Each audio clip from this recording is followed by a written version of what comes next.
colocamos os teus servos, Pai, na tua mão agora, em nome de Jesus. Amém.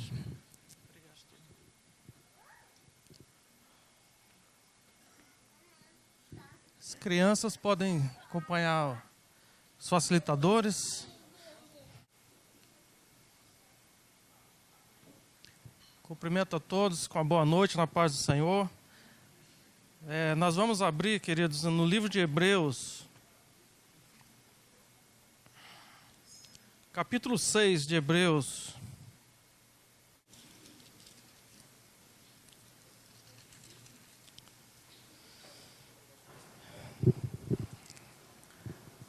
Hebreus capítulo 6, versículos de 4 a 6. Diz assim a palavra do Senhor: é impossível, pois, que aqueles que uma vez foram iluminados e provaram o dom celestial e se tornaram participantes do Espírito Santo e provaram a boa palavra de Deus e os poderes do mundo vindouro e caíram, sim, é impossível outra vez renová-los para arrependimento, visto que, de novo, estão crucificando para si mesmos o Filho de Deus e expondo-o à ignomínia.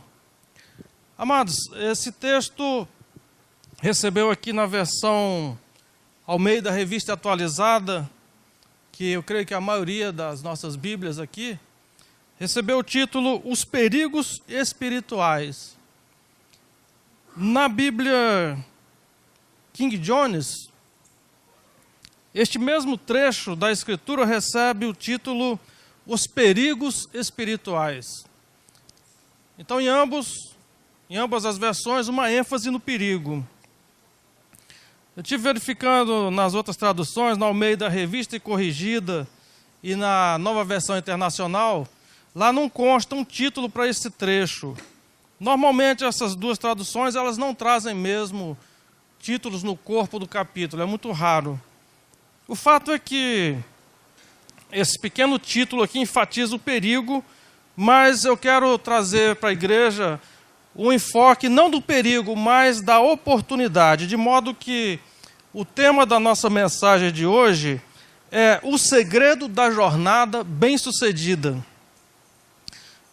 O segredo da jornada bem-sucedida. Eu creio que o Senhor tem muito a falar aos nossos corações, porque à medida que eu ia escrevendo aqui o meu roteiro, eu senti o Senhor queimar no meu coração a inspiração para essa palavra. Nós possamos aplicar o nosso coração e que nada venha distrair a gente daquilo que o Senhor quer trabalhar nas nossas vidas nessa noite.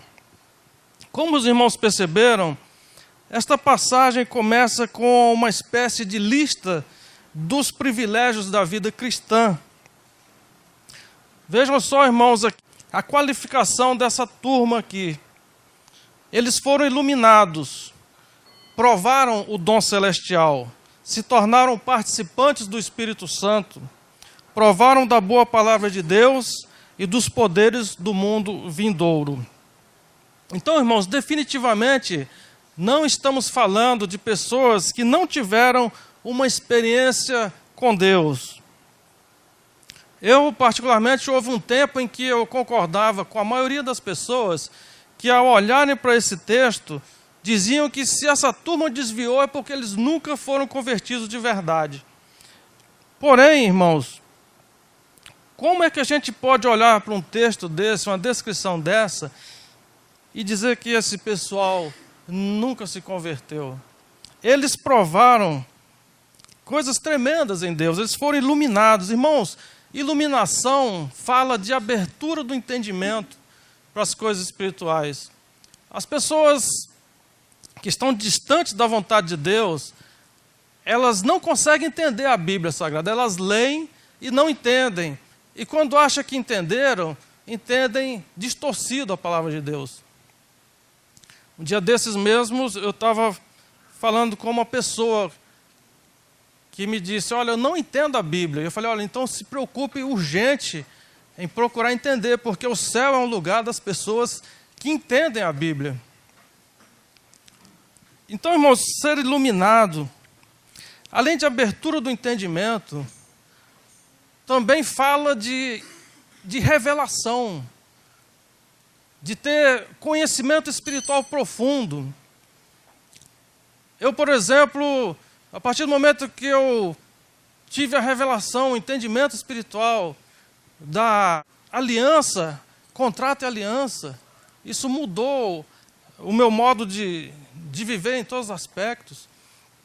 A partir do momento que eu tive o entendimento espiritual do poder da honra, o entendimento espiritual do dano de abrir brecha espiritual, o valor da cobertura, tudo isso são iluminações, são revelações que mudam a rota da nossa vida. E essa turma também recebeu uma segunda dádiva, que é receber o dom celestial. Aqui ainda no livro de Hebreus, no capítulo 3, verso 1, afirma que essas pessoas para quem o livro de Hebreus foi escrito, foram pessoas participantes da vocação celestial. É um termo que nos lembra o dom celestial. E que muito provavelmente, irmão, se refere ao novo nascimento. Essa expressão assim que nós encontramos de um modo muito constante e forte no Novo Testamento para o novo nascimento é nascer do alto. E a terceira afirmação sobre esse grupo vai confirmar que, de fato, eles nasceram de novo, porque diz que eles se tornaram participantes do Espírito Santo. Em Romanos 8, verso 9, diz que se alguém não tem o Espírito de Cristo, esse alguém não é dele. Então, para sermos participantes do Espírito Santo, precisamos nascer de novo. Alguém poderia contradizer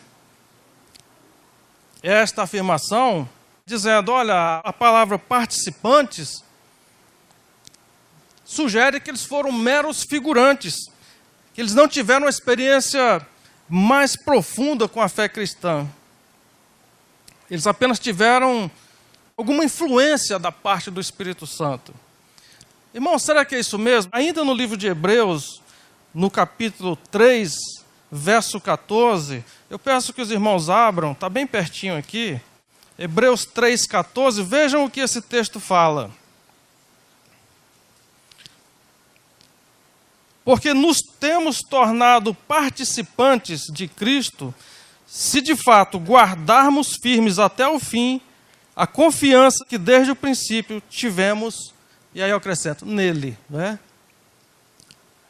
Então veja que o livro de Hebreus, a carta, utiliza essa palavra participar, ser participante, com essa ênfase de compromisso que traz aqui esse versículo.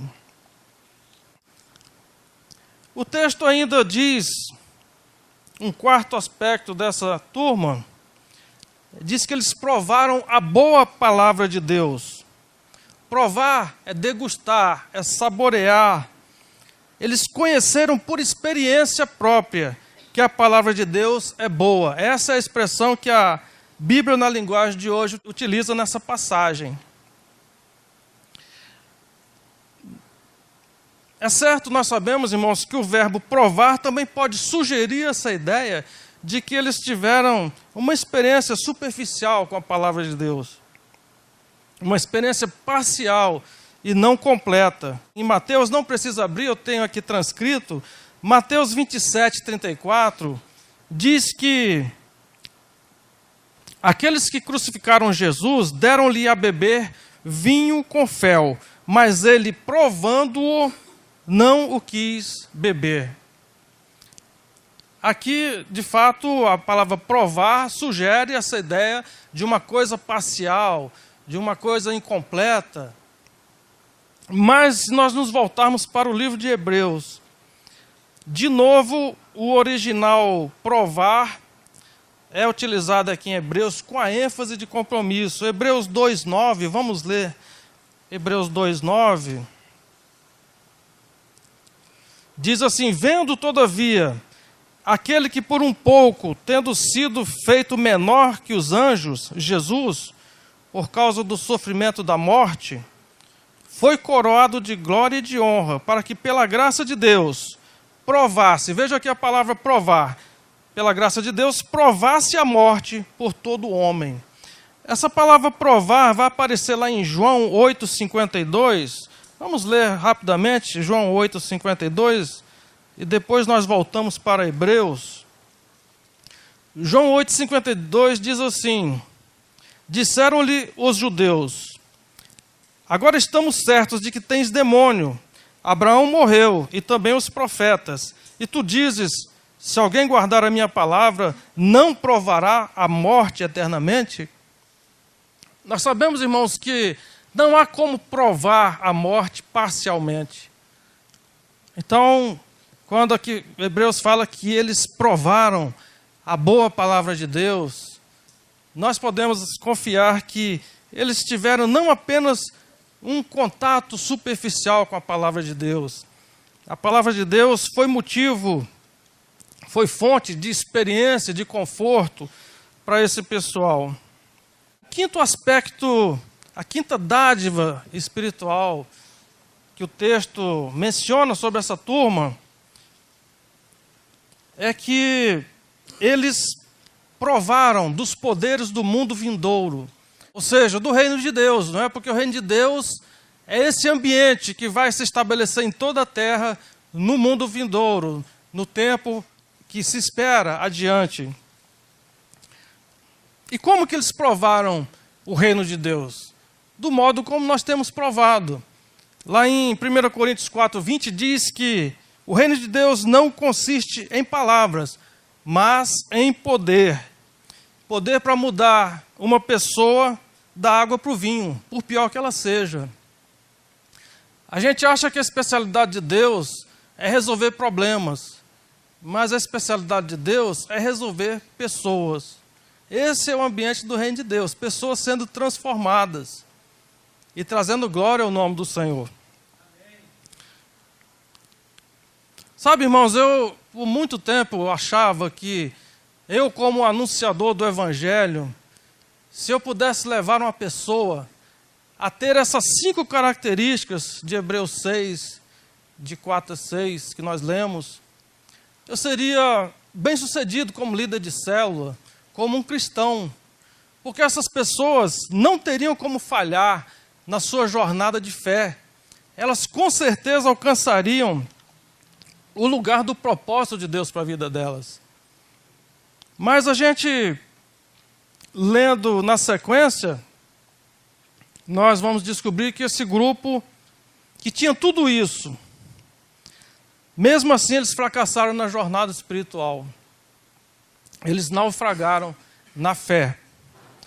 Então essas coisas, irmãos, são importantes, elas são vitais, eu não tiro mérito de nenhuma delas. Mas eu quero dizer a vocês que elas não são suficientes. Algo a mais esse texto sugere que nós devemos buscar.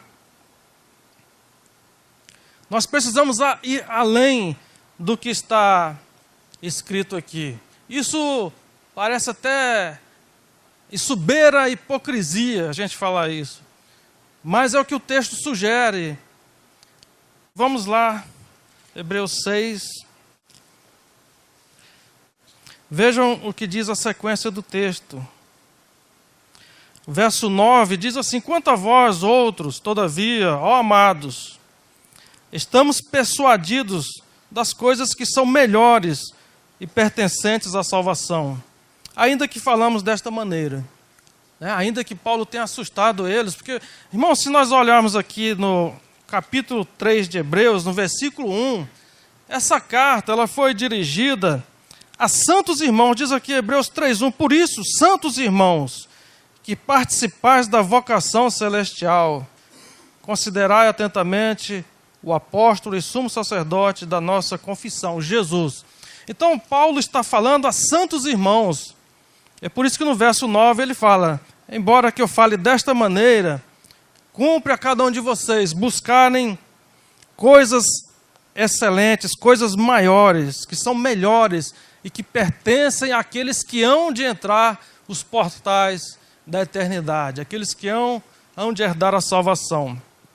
Então, irmãos, este é o ponto que eu quero trazer nesta noite Qual então é o segredo para nós não naufragarmos na nossa jornada espiritual?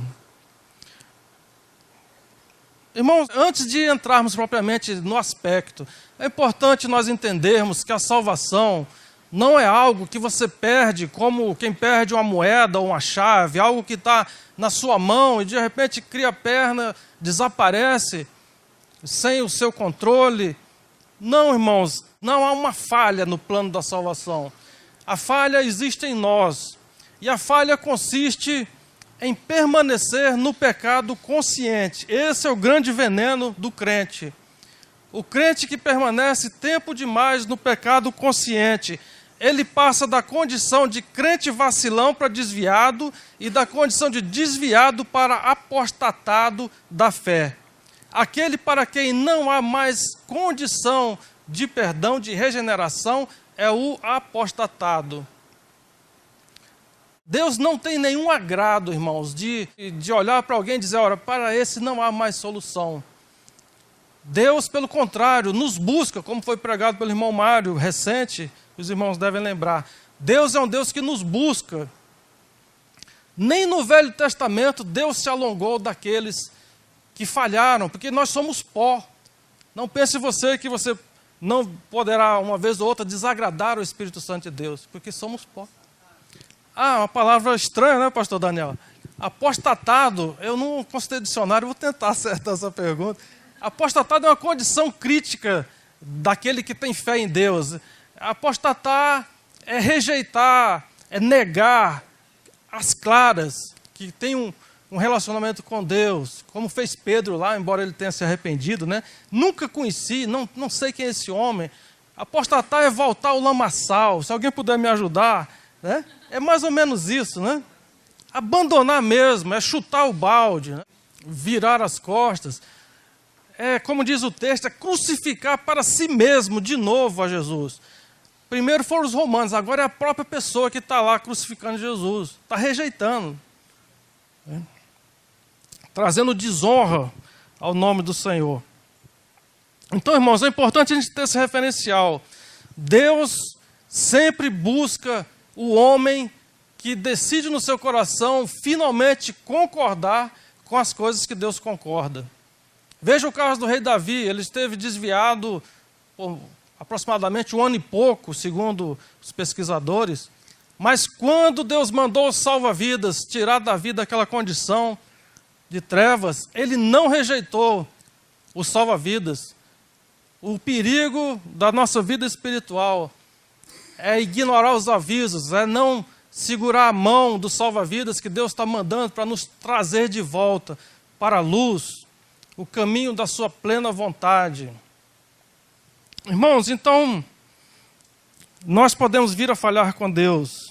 E o segredo para a jornada bem-sucedida na vida cristã, o segredo do que seja esse algo melhor que Deus espera de cada um de nós, eu creio, irmãos, que ele se encontra na sequência desse texto, nos versículos 7 e 8. Vamos ler os versículos 7 e 8. Aqui a palavra de Deus traz uma espécie de parábola, uma alegoria para nos explicar esse mistério celestial, a nossa jornada. Diz a palavra de Deus, porque a terra que absorve a chuva, que frequentemente cai sobre ela, e produz erva útil para aqueles por quem é também cultivada, recebe bênção da parte de Deus. Mas se produz espinhos e abrolhos, é rejeitada e perto está da maldição, e o seu fim é ser queimada. Aqui, a palavra de Deus não está preocupada com terra, mas com pessoas. Traz a comparação entre a terra ruim e a terra que produz bons frutos. O que diferencia o tipo de terra, então, irmãos, é a capacidade de absorver água. O que diferencia a terra maldita de uma terra que produz bons frutos para Deus é a capacidade de reter a água da chuva. A Bíblia Almeida Revista e Corrigida diz: terra que embebe a chuva. A terra que frutifica não é porque tem chuva e a outra não tem chuva, mas porque ela absorve a água da chuva. Ela retém a água da chuva, ela segura, ela conserva a água. A chuva tem um significado especial aqui nessa passagem, queridos. As chuvas têm o significado do derramar do Espírito Santo. Em Tiago 5,7, eu vou ler aqui, diz o seguinte: sede, pois, irmãos, pacientes até a vinda do Senhor. Eis que o lavrador, que é Deus, nós sabemos lá em João 15, diz que o lavrador da vinha é Deus. Eis que o lavrador aguarda com paciência o precioso fruto da terra. Deus espera fruto de nós, irmãos. Algo que nós precisamos nos empenhar, nos preocupar, é em dar fruto. É esta a evidência da terra que está retendo a chuva do Espírito Santo. Então o lavrador aguarda com paciência o precioso fruto da terra, até receber as primeiras e as últimas chuvas. Tiago, capítulo 5, versículo 7.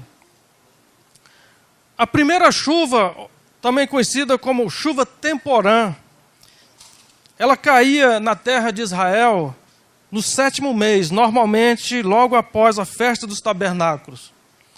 E ela servia para fazer brotar a semeadura da cevada e do trigo. A outra chuva, a chuva serôdia, caía logo antes da colheita do grão, por volta de março e início de abril. Essa chuva permitia que o grão se enchesse na espiga e amadurecesse para a colheita. Para a colheita ser feita, havia necessidade de ambas as chuvas. Essas chuvas são usadas pelos escritores da Bíblia Sagrada para simbolizar grandes períodos de refrigério espiritual. Se existe algo, irmãos, que Deus está disposto a fazer em benefício do mundo todo, esse algo é a chuva. Deus manda chuva sobre justos e injustos. A chuva é um investimento de Deus sobre toda a carne, para que a terra se encha de vida, se encha de beleza e de bons frutos. Muitas vezes nós interpretamos que a profecia de Joel, que diz que nos últimos dias derramarei do meu espírito sobre toda a carne, ela se limita aos nossos cultos, ela se limita aos crentes, e não apenas aos crentes de qualquer jeito, mas aos crentes bons. Mas, irmãos, Joel pronunciou a sua profecia no contexto da chuva. Eu creio, irmãos, que esse derramar é mais amplo, é algo que Deus está buscando fazer por toda a terra, literalmente sobre toda a carne. Lá em João 9, eu quero que os irmãos leiam comigo, porque eu estou beirando a heresia, eu não quero que os irmãos pensem que eu estou falando heresia. João 1,9.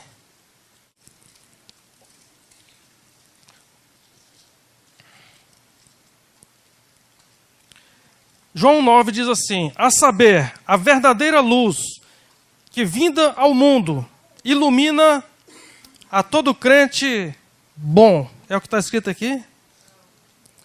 Ilumina a todo homem. Irmãos, Deus está investindo em toda a carne. Deus está dispensando abundantemente o seu Espírito por toda a carne. A diferença é que uns estão retendo essa chuva e outros estão desperdiçando essa chuva e se tornando terra maldita. Voltando ao nosso texto base, os versos 7 e 8 que nós lemos, estão nos mostrando uma terra em estado de desgraça, não por falta de chuvas, mas porque ela não tem a capacidade de reter a água. A mesma terra, do mesmo lugar. Isso é interessante, irmão. Você pode pegar uma terra aqui, desse chão, do mesmo lugar, e você criar nessa terra uma condição para que ela passe a não reter a água. Um exemplo fácil da gente entender isso é quando você tem um terreno em declive e você quer fazer um aterro para nivelar o seu terreno, e você faz um muro de arrimo.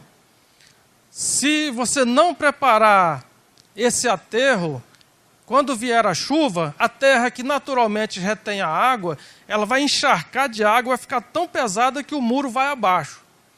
Então o que os engenheiros fazem? Eles colocam uma camada de pedras. Eu não sei bem a técnica, mas eu sei que vem pedra e no meio dessas pedras vem uma tubulação, eles aparelham canos ali para que a água, quando bate na terra, escorre entre as pedras, vai para os canos e aquele dreno libera a água que poderia causar o rompimento do muro. Na nossa vida espiritual, inclusive lá em Lucas 8,13 fala disso. Quando tem pedra demais sustentando essa terra, a boa semente, a boa chuva, o investimento de Deus não causa resultado. Essa terra, é como eu falei, ela se enche da bênção e daqui a pouco ela precisa de mais água, está precisando ser regada de novo, porque tem ali um dreno roubando toda a água que caiu sobre essa terra. Essa superfície pedregosa, Lucas traz como ilustração como os embaraços que vêm sobre a nossa vida. Então, irmãos, a gente vê pessoas que convertem, muitas vezes, no mesmo grupo de casados para sempre, frequentam a mesma célula, mas um se torna vergonha para o Evangelho e o outro bênção para o Evangelho, porque um buscou tropeços para a sua vida, essas pedras, esses pedregulhos. Ele trouxe um dreno para a sua vitalidade espiritual. Tem coisas, irmãos, que drena de nós, que rouba de nós a vitalidade espiritual. Esse é o jeito da terra perder a capacidade de segurar toda a água. Irmãos, como eu estava falando, a gente, não raro, todos aqui conhecem alguém que você olhava para a pessoa via anjos, a pessoa tinha revelações. E hoje você olha para essa pessoa, ela nem sequer congrega. E a gente fica se perguntando como pode ser isso. É justamente porque a experiência do Espírito Santo, que tem que ser diária, tem que ser retida, a pessoa não conservou na sua mente, no seu coração, aquela experiência. Às vezes a soberba também é uma soberba terrível, nós nos considerarmos um crente especial, mais bem dotado do que o outro. A soberba é o caminho da ruína espiritual. De modo, irmãos, em síntese, nós precisamos corresponder ao Espírito Santo, porque ele é o maior legado do esforço de Cristo em nosso benefício. Deus, irmão, sabe da nossa habilidade, da nossa propensão para o mal. Então Deus providenciou o Espírito Santo para nos garantir a salvação, o penhor da nossa salvação. O penhor é um adiantamento da nossa salvação. Não tenham medo, irmãos, de serem sensíveis à direção do Espírito Santo, porque ele é uma providência de Deus para nos trazer de volta para o caminho. É um ponto que nós precisamos entender nesta noite, irmãos. Nós precisamos ter ouvidos sensíveis, atentos para o Espírito Santo. O crente que não desenvolve esse ouvido espiritual, ele tem duração curta, infelizmente, irmãos. Esse é o segredo daqueles que alcançam o bom êxito na jornada espiritual. É de saber diferenciar as vozes que estão aí fora e a voz do Espírito. Que muitas vezes cochicha lá, olha, abraça ele, perdoa isso, releva isso, deixa isso para lá. Né? É igual no desenho animado, aquele anjinho, né? Esse é o grande segredo daqueles que perseveram, que permanecem. Eu quero, irmãos, que vocês abram, por gentileza, em 2 Coríntios 13:13, talvez um dos textos mais conhecidos da igreja, a chamada bênção apostólica. 2 Coríntios 13:13 diz assim: A graça do Senhor Jesus Cristo e o amor de Deus e a comunhão do Espírito Santo sejam com todos vós. Essa foi a forma que o autor desta carta encontrou para abençoar as pessoas a quem ele dirigia essa carta. Nós todos sabemos que sem a graça de Deus, nós estaríamos perdidos. Nós sabemos que sem o amor de Deus, em algumas traduções, o Pai, né? Sem esse amor do Pai, nós estaremos simplesmente ferrados, irmãos. Não haveria esperança, não haveria saída para nós, nem nessa vida, nem na vida futura. Mas uma coisa que a gente passa batido, esquece, é que também sem a comunhão do Espírito Santo, não há esperança para nós. Comunhão com o Espírito Santo. Irmãos, o Espírito Santo é uma pessoa. Por muito tempo, eu achava que o Espírito Santo fosse uma influência, fosse uma sensação, fosse um poder que vinha assim. Mas a Bíblia fala com ênfase que o Espírito Santo é uma pessoa que tem todos os atributos de uma pessoa, que tem mente, sensações, que decide. E uma pessoa, irmãos, ela quer relacionamento. Nós precisamos desenvolver relacionamento com o Espírito Santo. Em 1 Coríntios 12, 11, não preciso abrir, diz que o Espírito Santo distribui os dons a cada um do modo que ele quer, do modo que lhe apraz, ou seja, ele tem vontade. Tiago 4, 5, diz, é uma passagem maravilhosa que eu acho, diz assim, é com ciúmes que por nós anseia o Espírito Santo. Não podemos ficar só numa emoção com Deus, porque a emoção desvanece, ela se corrompe com o tempo. Mesmo que essa emoção dure alguns anos, o fim dela é se corromper, se dissolver. Irmãos, Deus, ele não é uma força que atinge a todos indistintamente, como a gravidade, por exemplo. Deus quer relacionamento com cada um de nós. A experiência com Deus é única para cada pessoa.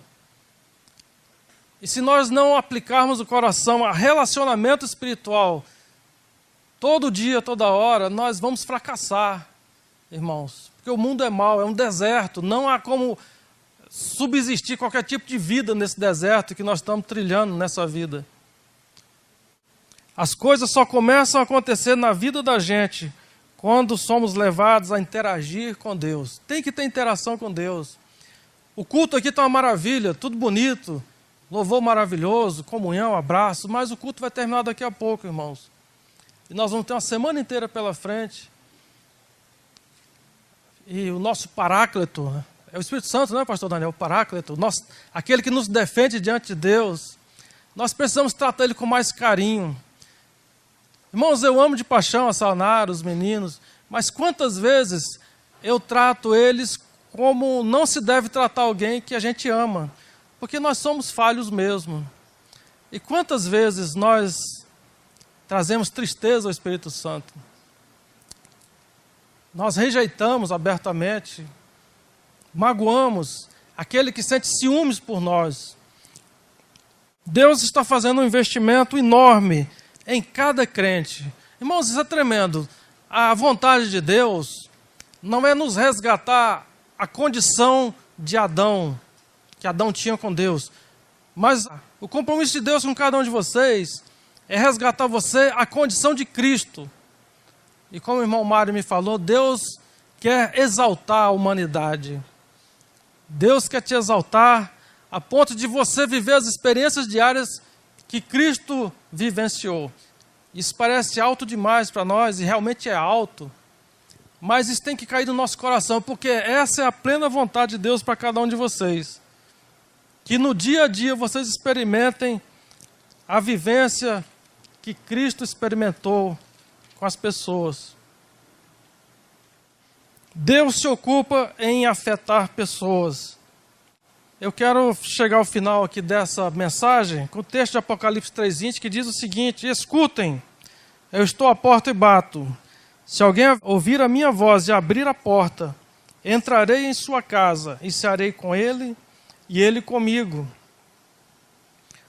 Irmãos, as vozes aí fora, a voz do mundo, nos promete prazer rápido, lucro rápido, benefícios rápidos, fáceis.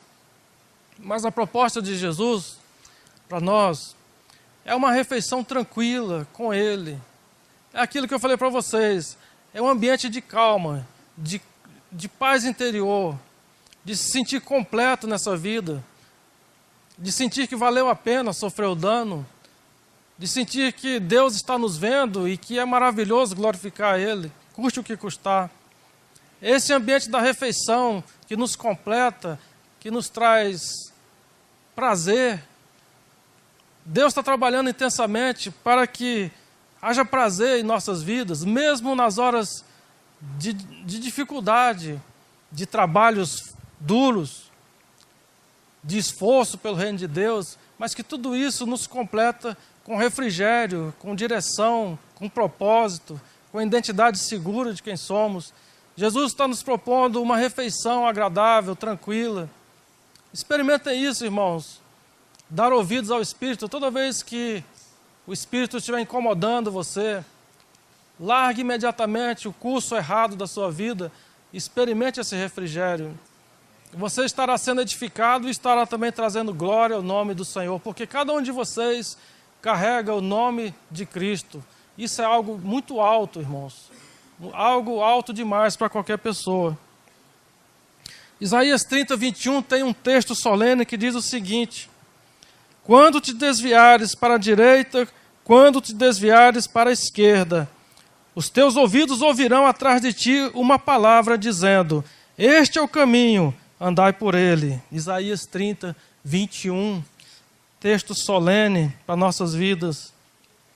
Qual voz você está escutando, amado? Qual voz você está dando ouvidos?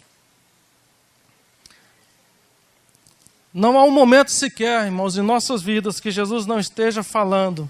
Nenhum sequer. Não existe um lugar em que Jesus não esteja presente.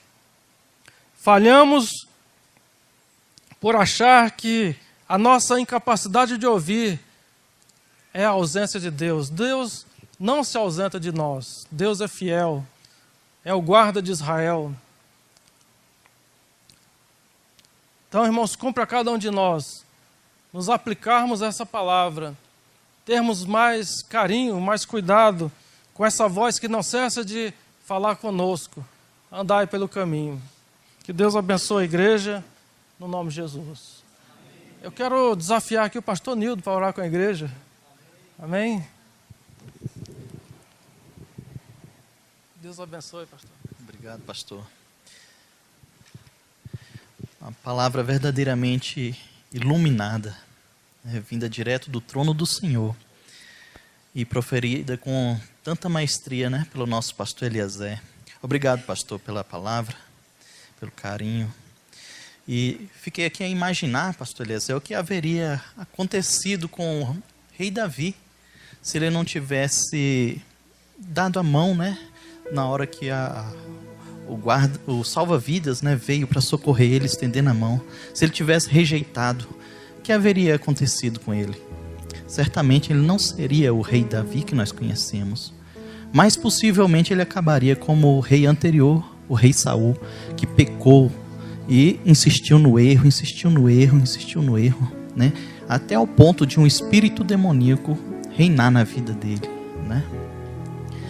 E quantos de nós, há quanto tempo a gente está escutando a voz de Deus, Olha, não é por aí, não faça isso, O Senhor envia para a gente um salva-vidas, Envia para a gente uma pessoa para nos resgatar. E quantas vezes a gente não vira as costas, para essa pessoa, Bom, que o Senhor tenha misericórdia de cada um de nós, das nossas vidas, que nós possamos verdadeiramente nos voltarmos para o Espírito Santo do Senhor, porque o Espírito Santo do Senhor quer o nosso bem. A única coisa que Ele quer é o nosso bem. Ele quer que nós vençamos. Ele quer que a gente leve uma vida e nós sejamos vencedores no último dia. É isso que Ele quer de nós. Se nós verdadeiramente nos voltarmos para o Espírito Santo, escutarmos o Espírito de Deus, com certeza, ainda que soframos por breve tempo, mas a vitória será nossa. Esse é o nosso Deus, o nosso Senhor, o Espírito Santo do Senhor. Vamos ficar de pé, igreja, vamos orar.